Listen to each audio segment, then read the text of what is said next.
Welcome to The Plunge with Derek Holser. I'm your host, Derek. The Plunge is a series of conversations on theology, philosophy, and culture, and it's intended to bring inspiration, hope, redemption, and courage to everyone in this world today. I am very excited because I have had the pleasure of participating in developing a series that we are kicking off this week on the novel Lilith by George MacDonald. This will be an 8-part series. Today's episode features excerpts from the weeks to come, as well as at the second half of this episode, I will be reading an introduction prepared for Jess Lederman's copy of Lilith, illustrated by Gabrielle Ragusi, available at worksofmacdonald.com. That introduction was written by Kirsten Jeffrey Johnson, who appears as a part of this series. Lilith was published in 1895 and is the culmination of MacDonald's thought in story form. Lilith is a fantastical tale of life through death, and it includes adventure, mystery, fantasy, mysticism, and, to my estimation, one of the most hopeful endings in literary and cosmic histories. So I'm just privileged because joining me for this series are wonderful scholars, theologians, and artists, thinkers, people who explore the deeper meaning and the transcendent truths that we all hope may one day come to pass. They include Kirsten Jeffrey Johnson, who again is the author of the introduction that I'll be reading at the second half of this episode, Ron Dart, professor, John DeYoung, a theologian and musician, Professor Jordan Daniel Wood, Bishop Chris Green, Turner Burnett, a musician and artist himself, writer, Thomas Canariento, also a writer and a literary scholar. I couldn't be happier again with the way this series has turned out. I hope you'll enjoy it. As I mentioned before, today's episode includes excerpts, highlights, if you will, from the weeks to follow, as well as, again, the introduction written by Kirsten Jeffrey Johnson. My many thanks to Jess Lederman and his team at worksofmacdonald.com.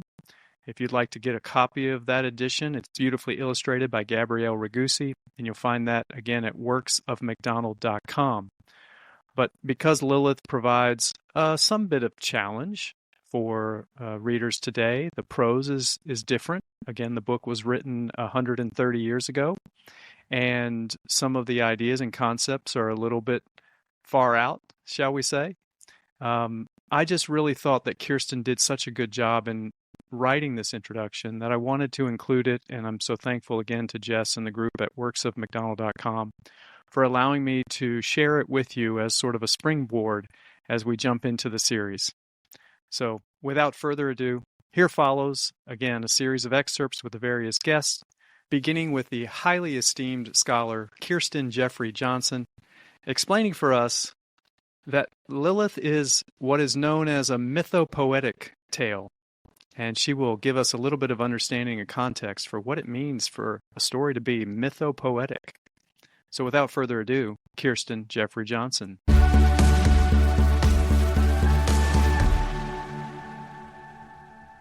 If you go to the OED, Oxford English Dictionary, you'll discover that it defines mythopoeic as myth-making, productive of myths, pertaining to the creation of myths. Often you'll hear, when you read of it in books, people just shorten that to literary myths. But what does that mean? The word myth itself has so many different definitions, right? And we use it, even our common parlance, in so many different ways. Yes. So in short, Tolkien and Lewis agree that a myth is a story out of which ever varying meanings will grow for different recipients in different ages. And this continues to be true in the Academy today.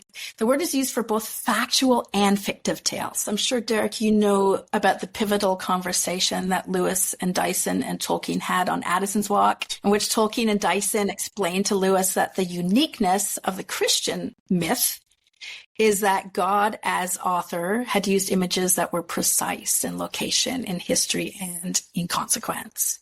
That the old myth of a dying God had become fact. So that it's myth doesn't mean that it's factual. That it's myth means that it has this strength across time and this depth, which can be true of something that's fictive or factual and the gospel is factual in their understanding. Lewis later wrote, by becoming fact, it does not cease to be myth. That is the miracle. So it is still, even though it's factual, it is still a story out of which ever varying meanings will grow for different recipients in different ages. And so they actually call the gospel the truest myth. And I think it's helpful for us to know that once Lewis had changed his mind about the truth of the Christ story, he wrote that what he found so astounding was that by becoming fact, it does not cease to be myth. That is the miracle. Even though the gospel is true, yet it remains a story that changes lives, no matter what the century or country is in which it is told. So there's no guarantee that the story will change the lives of those who come to know the story, but there's definitely something within the story that can do that and has done that for many.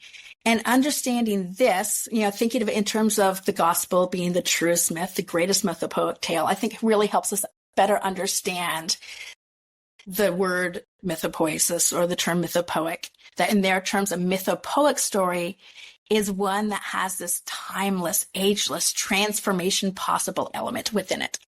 Yeah. Hobbits help us understand heroism in a different way, and reading the Gospel of Christ can totally transform the way we see the entire world, right? So It can be in little ways or big ways. So, of course, the big question for me was, how does one craft a story that's mythopoeic? Was MacDonald doing it intentionally? I mean, super short, yes. He's very intentional. Does he achieve it always? Maybe not always, but is he trying to? Yes. He's repeatedly taught in his life from his childhood, from his grandmother, from his uncles, from his father and his great uncles. He's repeatedly taught through his life, and then teaches and models himself that great story is born out of great story, out of intentional engagement with great story. The stories are expressions of relationship. The stories call us into relationship with the characters, impel us into relationship with others. And of course, the greatest story, that truest myth, is a story about perfect relationship embodied. Right? So part of what pulls us into that very story of perfect relationship embodied, and we forget this too often, I think, today, part of what pulls us into that story helps us understand that Christ story is that it's a story that is itself pulling into itself all the stories that have come before, the Old Testament stories, Christ's fulfillment of the Old Testament stories.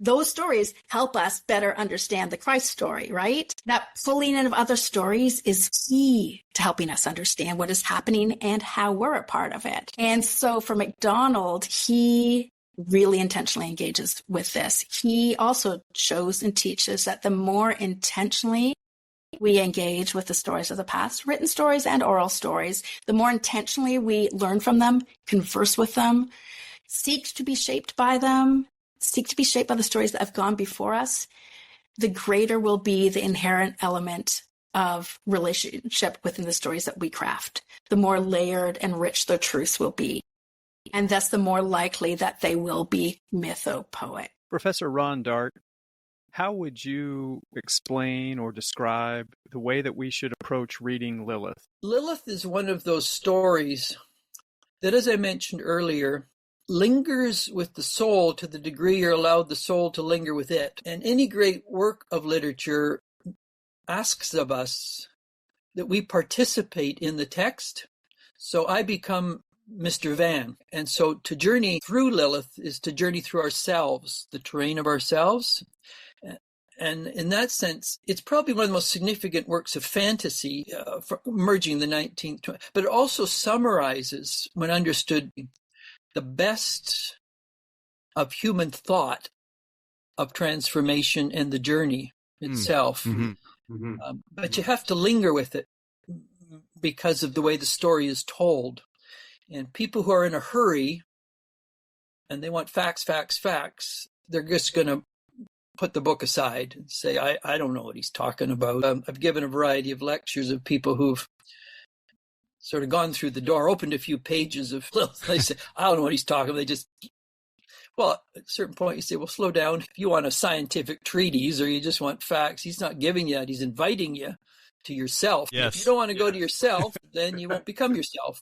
It's as simple as that. So it's a book I return to again and again. John DeYoung, I have been fascinated by your study in your book, The Theology of George MacDonald, The Child Against the Vampire Fundamentalism, with the notion of the Kabbalah and Hebraic folklore regarding the origins of Lilith.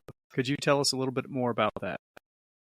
But in the Zohar, which is one of the key texts of the Kabbalah, the system known as Kabbalah, there are 7 dimensions mentioned. The earth is described as having 7 dimensions, and the heavens are described as having 7 dimensions. And there are female figures in the narrative as well.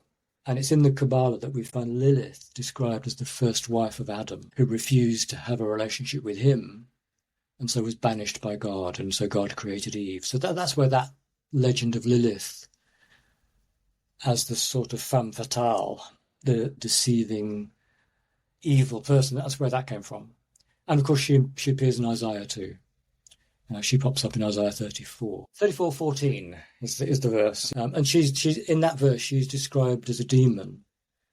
And I understand that her name came from the name for a hairy Babylonian demon. So the devastation of Jerusalem, which that passage in Isaiah relates to, was seen in spiritual terms as well as a kind of demonic destruction also, not just a physical overpowering. And John, could you touch on the ideas that were sort of percolating in the late 1800s regarding the consciousness of man, ideas that lie underneath, and how Lilith ties into those concepts? So under the mind, there's the same sort of thinking going on. So we're talking here in the 1890s. It's some time before Freud and Jung.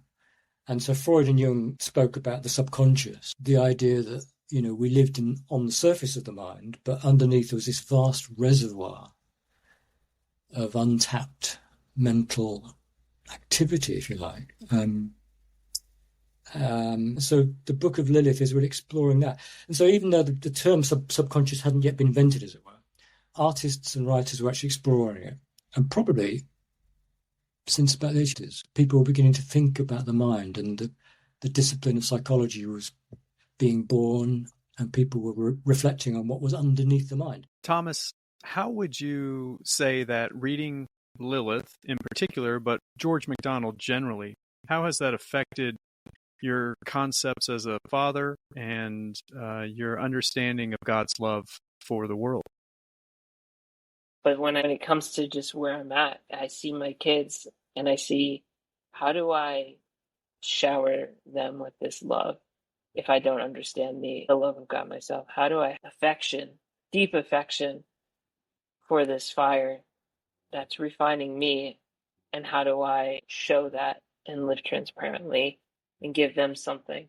So I think MacDonald shows the fantastic and the mystical and the beautiful elements of our faith. And I think that's what's attracted me to MacDonald, and specifically about God more than anything. I think I yearn for beauty in my life. I think I'm starved for beauty in a world that just doesn't have much honor for it. And I yearn for like the sacred beauty of our faith. And I don't know what that means. I don't know what that looks like, but as I become a father, it's like there's something beautiful and not systematic about this thing that is all consuming, and I don't feel very consumed. I know it's just very transparent. It's almost like a faith discussion more than an author discussion. But in MacDonald, I see a man who lived fantastically, who had children and a family, and who loved God. And I'm sure they insofar as much as we do through these wonderful works. And so I will always come back to it. Bishop Chris Green, professor, how would you explain or attempt to describe the insight that MacDonald has regarding God, his goodness, his all-pervasive goodness, and our ability or inability to see him as such? I think this recognition, the audacity of MacDonald to just recognize that much of what we call praise of God is in fact praise of evil. His kind of childlike readiness to say that. I don't think we should stand in awe of it. It's a miracle, right, that he had that audacity. And we shouldn't be afraid to take it up ourselves, right? Any kind of arrogance about being right theologically. I mean, and this is the point, right? I don't think my theology's right about it. The point is, it has to be right about this. God can't be less good than what I can imagine is good. And he can't be less good than people I've known are good. They'd be less good than my good father or the many good people I've met. I mean, I've been blessed to know saints, and God can't be less godly than the saints are.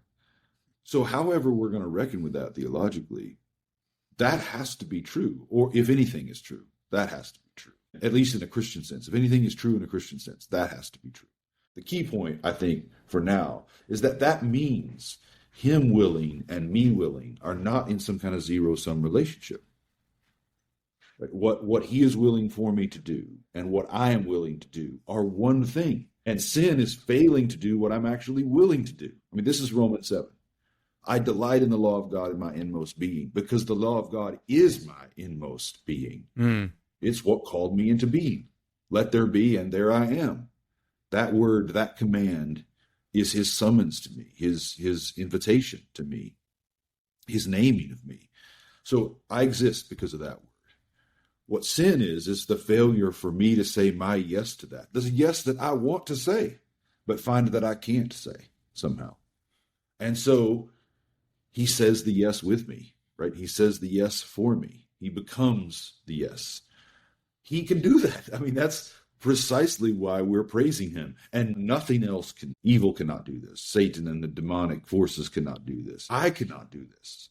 So praise belongs to God alone, because he can do this. He can be himself and make me in a way that has no competition or rivalry at all, but is in fact mutually fulfilling. So Turner, what I'm curious about, as you are a younger person, what do you perceive with respect to sort of the comparison contrast between systematic theology and more narrative theology? In particular, how has reading Lilith and George MacDonald, what has that done to transform your conceptions of life, faith, and what it means to be a Christian? And I think part of the movement away from that narrative is that there's a movement away from needing there to be a systematic list of beliefs at all. Like there's such this tie to systematic theology, and really what my faith is a list of claims that I either agree with or I don't agree with. And I think what happened with MacDonald was a very pivotal part of this journey, was a moving beyond the mere propositional. Faith and reality is not just propositions. It's not just math equations. That's not what reality is. There is the propositional, that's an aspect, but there's a few other components for how our brain does that. One of them that sort of is the comprehensive way is participatory. We don't engage with reality at all merely just with statements and propositions. We're actually participating in a reality, in an embodied experience embedded in an environment. And so, it's like if we were talking about a river and it was like, tell me what's the truth, what's the reality of the river? And I could tell you, well, the river is a moving body of water that's formed by glacial melt, and it flows towards an end goal, which could be a lake or it can be an ocean or whatever. It's like, okay, now are you living in the reality of the river?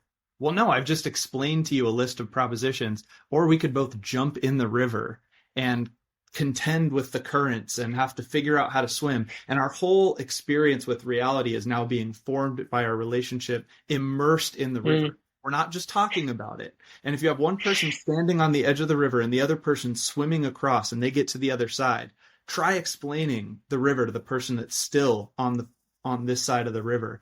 And it's like, you just can't do it.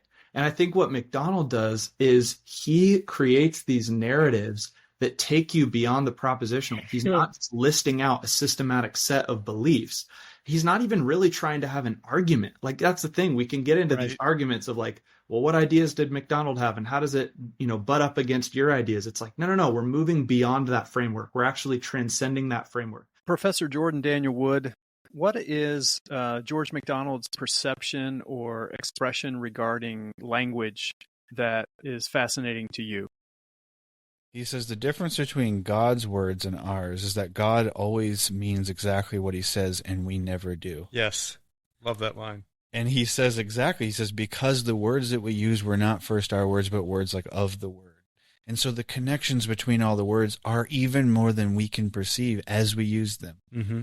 This is what gives rise to meaning, Mm-hmm. to symbols, Mm-hmm. to creativity, to seeing connections that maybe even the author didn't see before. Right.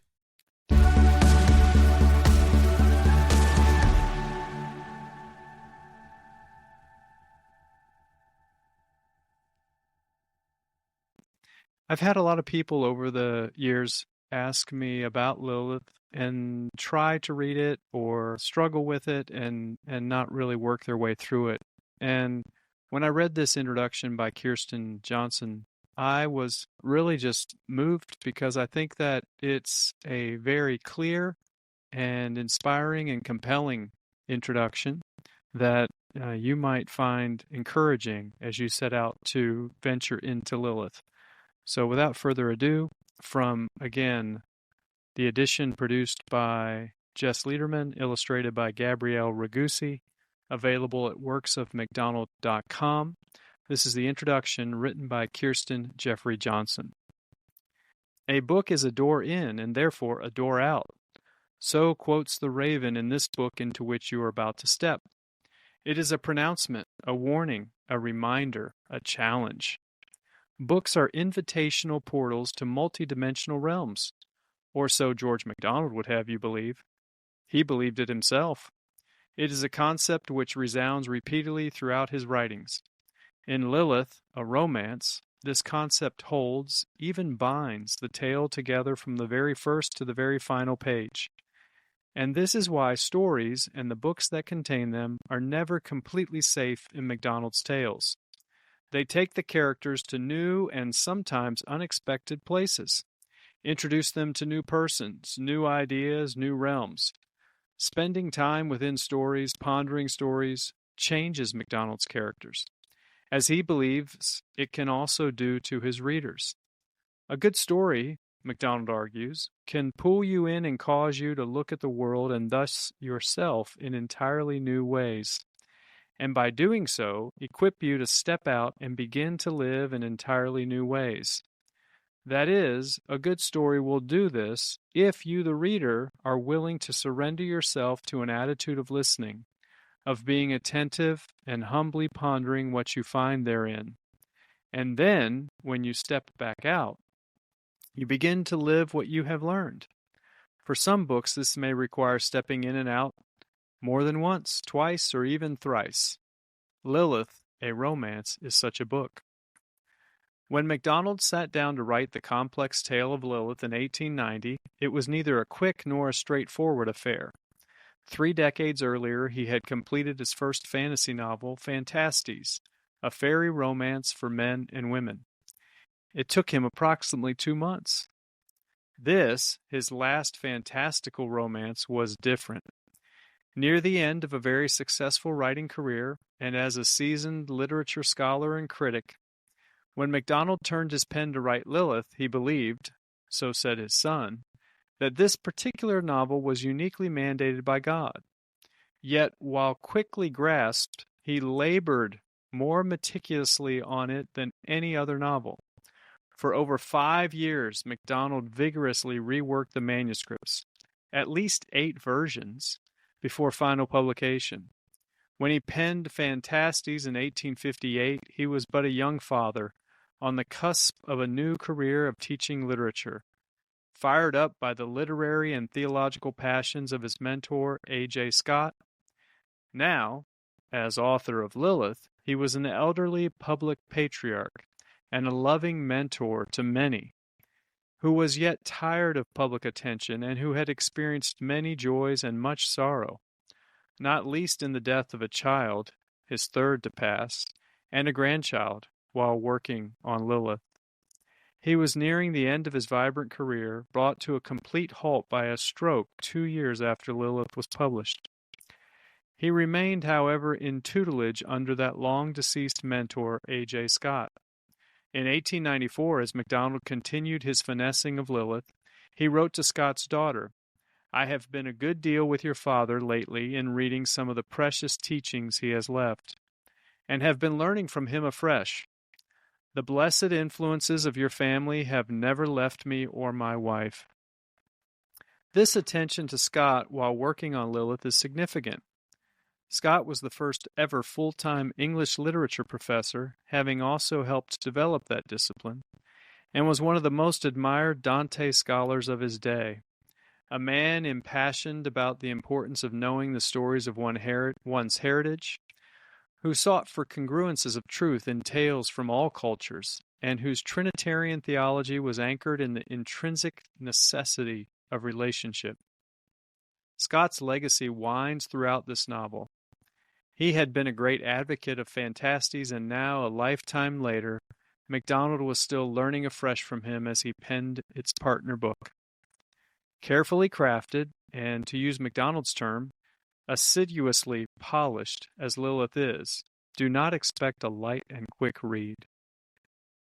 Lilith will present a challenge to most 21st century readers because it is a book which does not intend to be got on the first read-through. Categorized by some as spiritual fantasy, this is a book written for the reader willing to read thoughtfully, patiently, and quite possibly more than once. The companion of a lifetime, as Malcolm Guite suggests. MacDonald's own son Greville, in his argument for the necessity of rereading Lilith, additionally advises that this not be the first MacDonald text into which a reader steps, asserting that much may be missed by those who are not already intimate with its writer's spirit and style.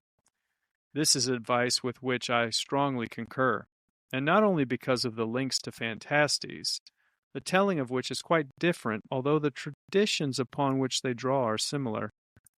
If you make the effort to get to know even some of MacDonald's other tales, if not also some of his essays, sermons, and/or poems, then when you come back to Lilith you will recognize patterns, symbols, themes that may take you further up and further in. But also you will be less likely to get caught in some of the quagmires in which readers less familiar with MacDonald's spirit, let alone his style, have historically floundered. The Golden Key, The Cruel Painter, the Curdy books, Hope of the Gospel. Each of these, in different but specific ways, prepares the earnest reader for the adventure found between the covers of Lilith. This may sound a tall order, perhaps even a bit off-putting, a book that is best accessed by reading other books first. But the fact is that this is not a book for those easily put off, nor for the faint of heart. If it is for mere entertainment that you have picked up Lilith, or perhaps fodder for an essay with which to look clever, or even a literary feather in your cap, best not even to step your foot in.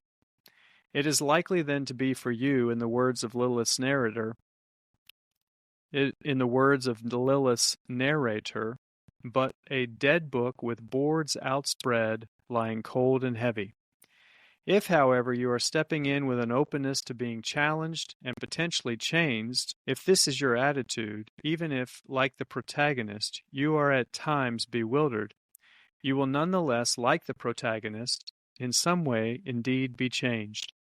But be prepared to read slowly, to attend carefully, and to call upon your book friends, those whose thoughts are inscribed in the library of your memory.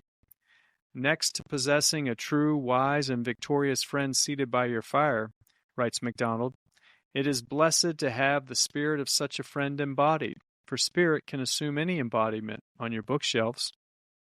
Friends such as these will be guiding companions as you venture into Lilith, ancient myths and classical legends, biblical scriptures, Dante, Sidney, Shakespeare, Milton, Herbert, Bunyan, Blake, Novalis, Goethe, Coleridge, Thoreau, and others. Do not worry if you do not know all of these. Bring along those you do know, and maybe you will find yourself tempted to someday become acquainted with the others. However, even as you benefit from the shared communion of this company, remember that these are, as MacDonald calls them, but half friends, in comparison to those who yet walk and talk beside you outside of book covers. Even as you treasure and learn from the friends upon your shelves, beware the trap into which the protagonist, Mr. Vane, had fallen before this story begins, loving books and information more than live man or woman. It is a key part of Vane's initial identity that the history of the human mind in relation to supposed knowledge interests him far more than navigating the challenges of actual people. He has yet to learn one of the most profound truths implicitly proclaimed by so many of the tomes on his own shelves, that any human is more than the greatest of books. But this is part of Vane's journey into which you are about to embark.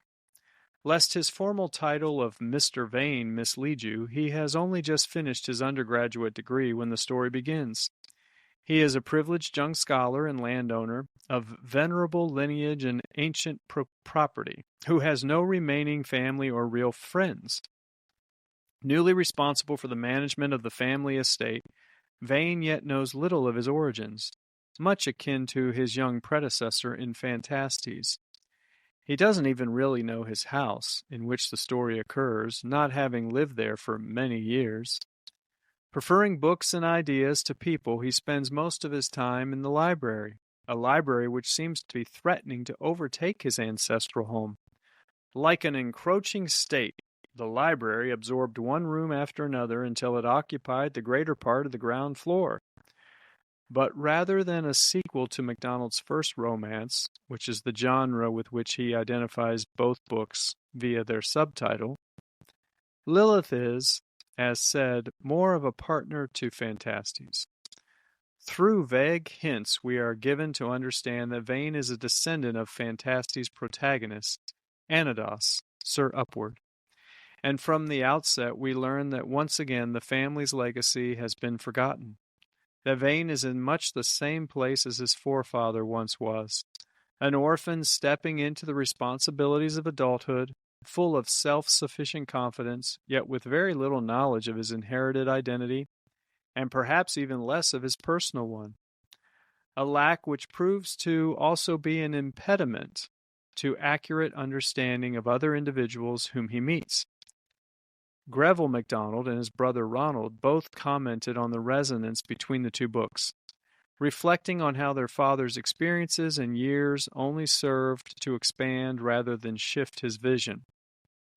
Phantastes is a fairy romance and Lilith a dream romance, but according to Ronald, they function almost as bookends, holding together a vast corpus of thematically consistent work.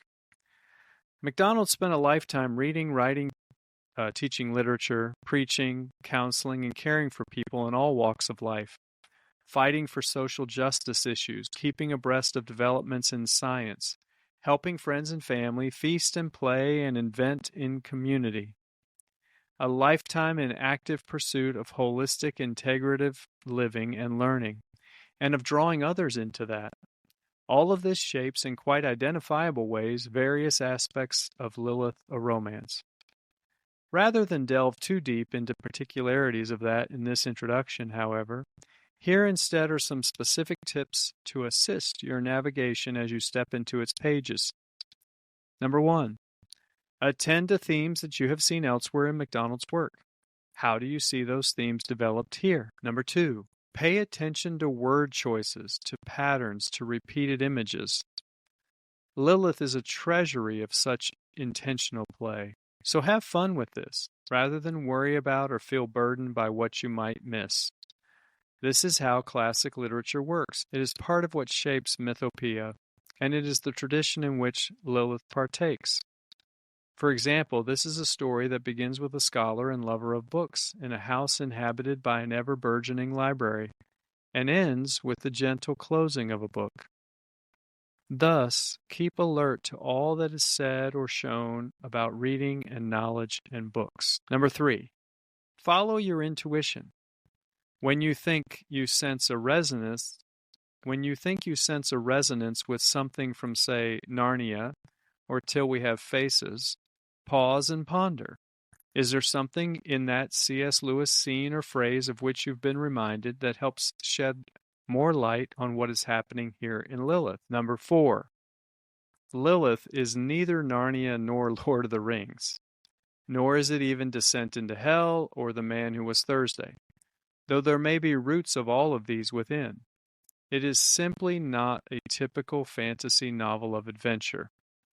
Rather, in the ancient tradition of dream literature, Lilith is more akin to Dante's Commedia, Langland's Piers Plowman, and Bunyan's Pilgrim's Progress. It is that sort of fantasy, intentionally drawing upon and weaving itself into a long tradition of books and authors that assume the factual existence of other realms, even if their particular tale is an imagined journey within such.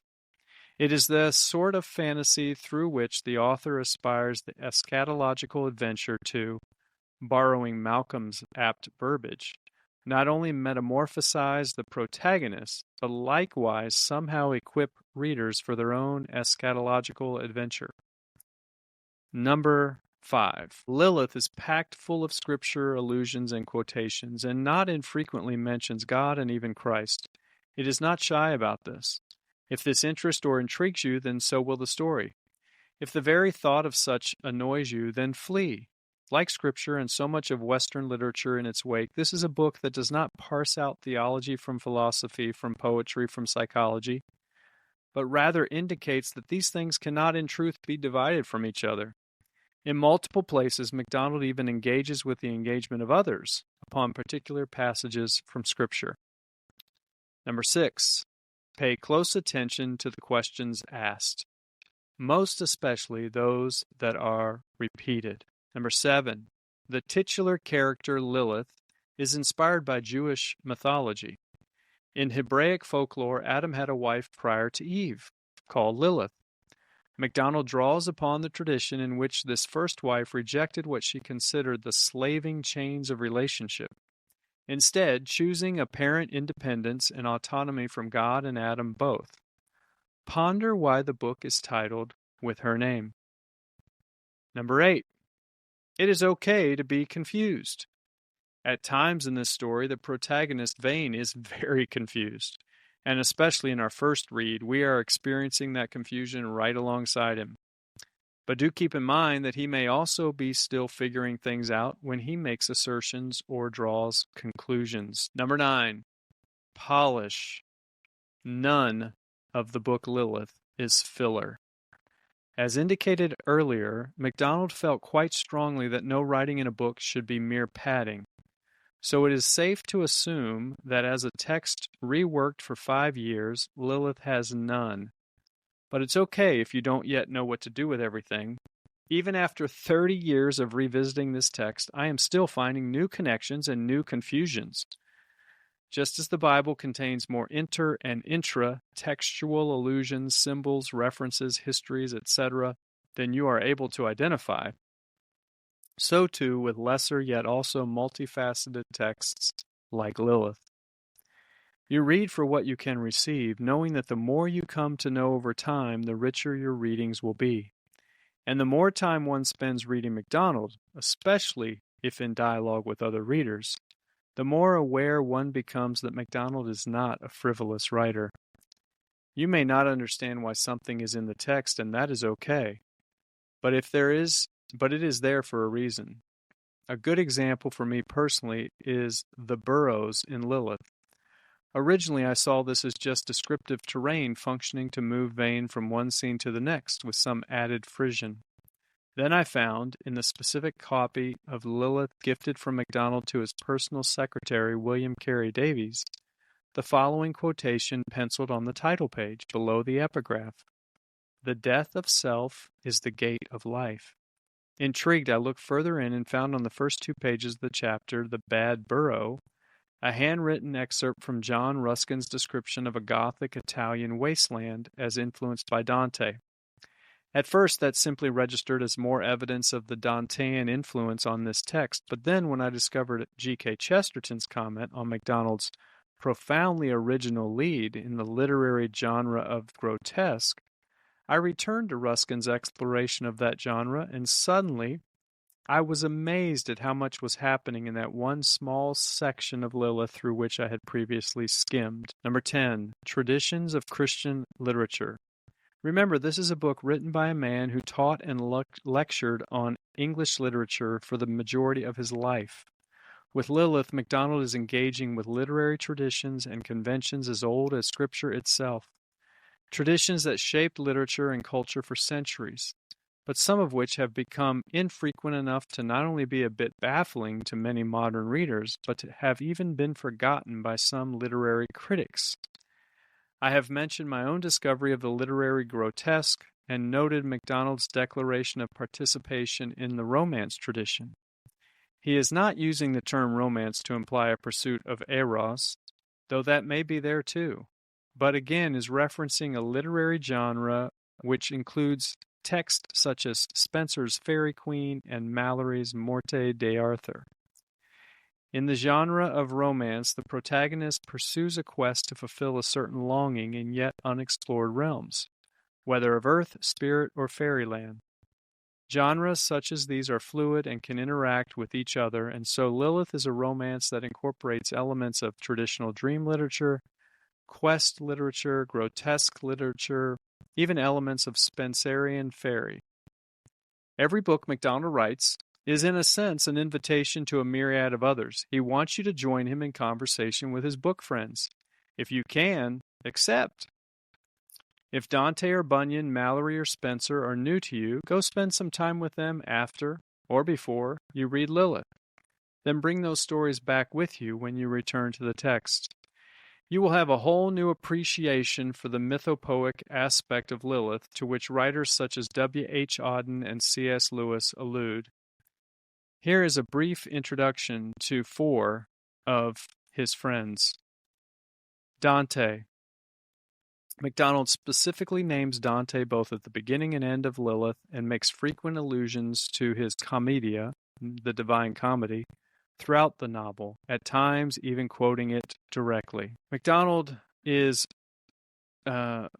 explicitly discusses Dante in more than 20 of his written works, both fiction and non, and lectured extensively and frequently upon him, calling the Commedia the most marvelous of poems that he knew, except the Book of Job. Reports of his popular talk about Dante given in Scotland and Ireland only 2 months after the date on the first Lilith manuscript record MacDonald's desire to inspire his listeners to read the Commedia themselves. Lilith engages with Dante on multiple levels with greater intensity than in any of MacDonald's other works. Sir Philip Sidney is another friend of MacDonald's. While working on Lilith, MacDonald published his only anthology of quotations, entitled A Cabinet of Gems. It is a collection of writings by Sidney, one of the authors MacDonald most revered. Number 3 of MacDonald's friends, Henry David Thoreau. MacDonald prefaces Lilith with an excerpt from Thoreau's essay, Walking.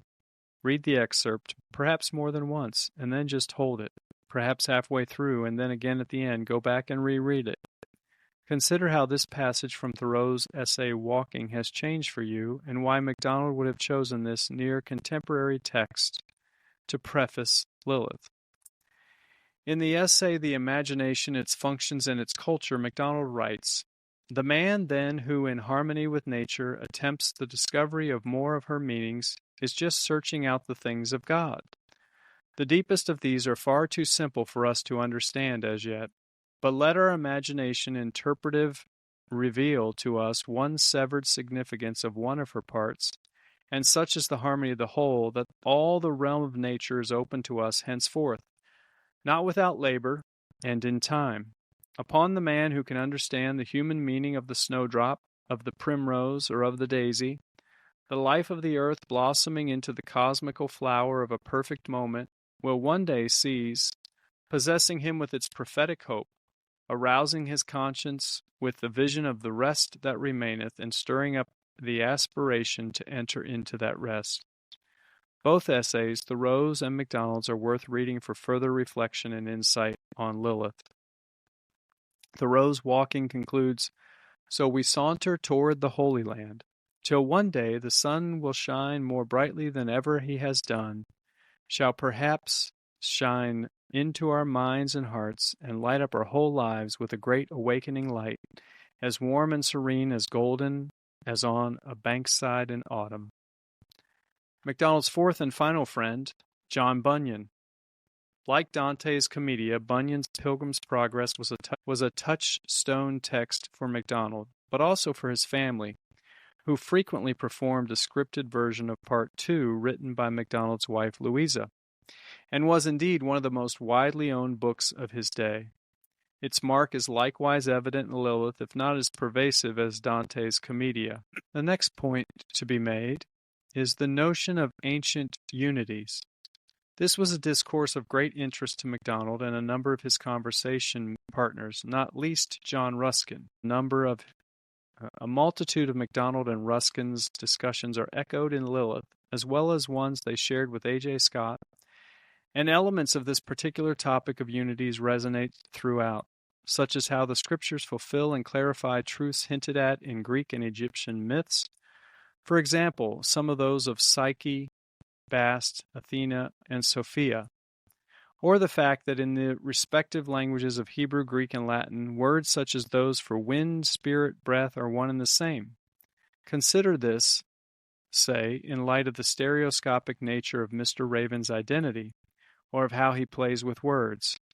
If Susanna Clark's Piranesi or Owen Barfield's poetic diction intrigue you, you will find resonances in Lilith, not only through considerations of dimensions and realities, but also in the emergence and function of metaphor. A number of these ideas are explored more explicitly elsewhere in MacDonald, such as in his essay The Imagination. Those familiar with Coleridge will recognize his influence on these converging conversations. MacDonald did not write this book as a theological or psychological treatise. For all the years of study and training that shaped this novel, for all its complexities, it is neither an intellectual nor theological game. It is not intended to be a doctrinal tract, nor harbinger of psychoanalysis. If you approach it as such, you will do both MacDonald and yourself a disservice, for it is so much more than that. MacDonald did intend that his writing would cause his readers to think for themselves, whether theologically, psychologically, poetically, even scientifically, and wake something up within them. Whilst he hoped his readers would consider Vane's questions and in the process somehow discover that they themselves are, in his words, in the heart of God, he yet holds that open to the reader. In the concurrent essay, The Fantastic Imagination, he wrote, "The law of each is in the mind of its composer. That law makes one man feel this way, another man feel that way. To one, the sonata is a world of odor and beauty. To another, of soothing only and sweetness. To one, the cloudy rendezvous is a wild dance with a terror at its heart.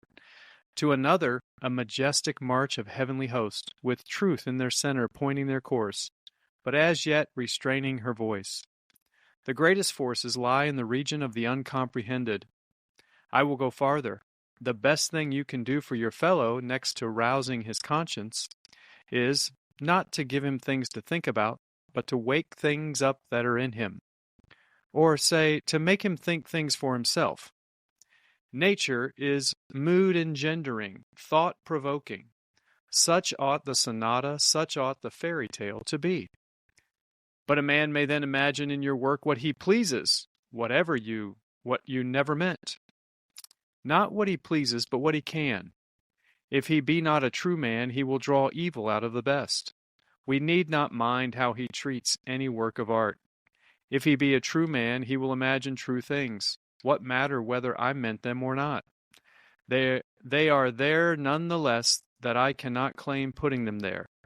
One difference between God's works and man's is that while God's work cannot mean more than he meant, man's must mean more than he meant. Some of the ideas Lilith awakens in you may be ones you ponder and then reject. Others you may mull over for a much longer time. It is worth recalling Lewis's comment here in regard to MacDonald's exposition, that I dare not say he is never in error, but to speak plainly, I know hardly any other writer who seems to be closer or more continuously close to the Spirit of Christ himself. As, and after you read, take awakened questions and ideas into conversation with others. Avoid the stultification of solitude. Number 11. Insight from concurrent writings. During the years MacDonald was reworking Lilith, he also published. He published the novels A Rough Shaking, There and Back, The Flight of the Shadow, and Heather and Snow, the poetry collections called Scotch Songs and Ballads, and Poetical Works, 2 volumes, an exploration of the mission of Christ called The Hope of the Gospel, an anthology of quotations by Philip Sidney called A Cabinet of Gems, and an enlarged edition of the essay collection A Dish of Orts, which contained the new essay, The Fantastic Imagination. All of these serve as fascinating engagement partners with Lilith, and familiarity with them can resolve many potential perplexities. Number 12, laughter and sorrow and love. MacDonald thoroughly enjoyed writing comedy and humor, and Lilith, for all its complexity and pathos, is no exception. So laugh.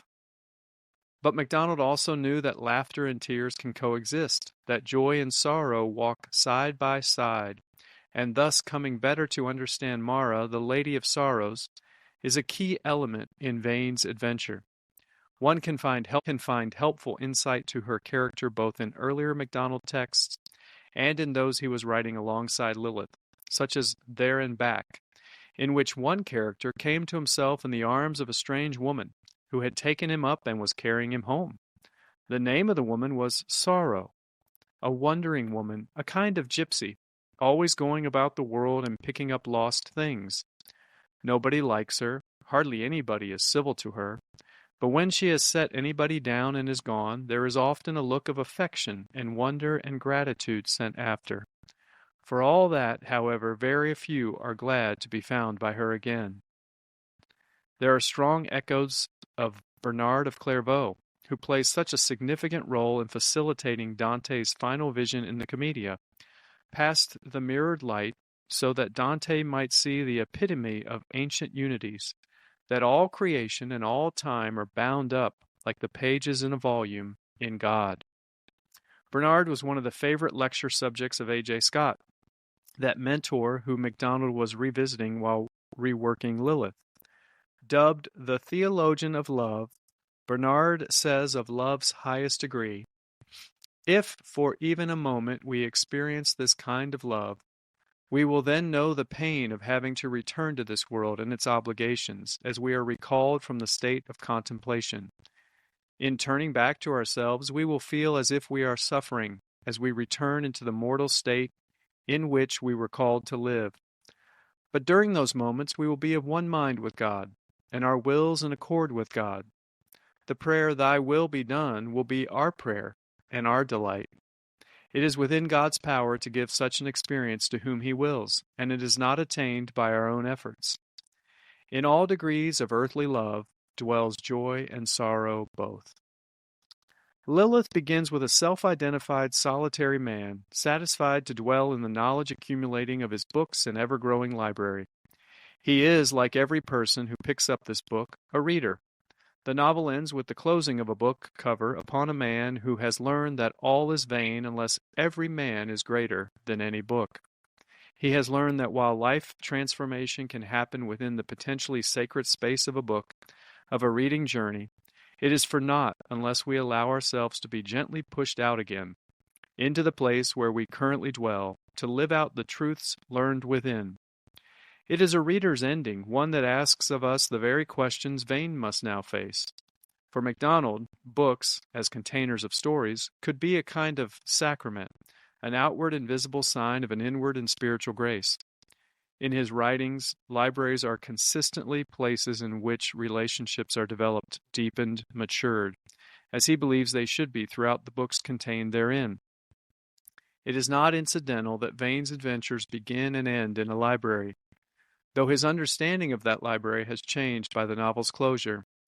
Early in his adventure, he is admonished that books are but dead bodies to you, and a library nothing but a catacomb.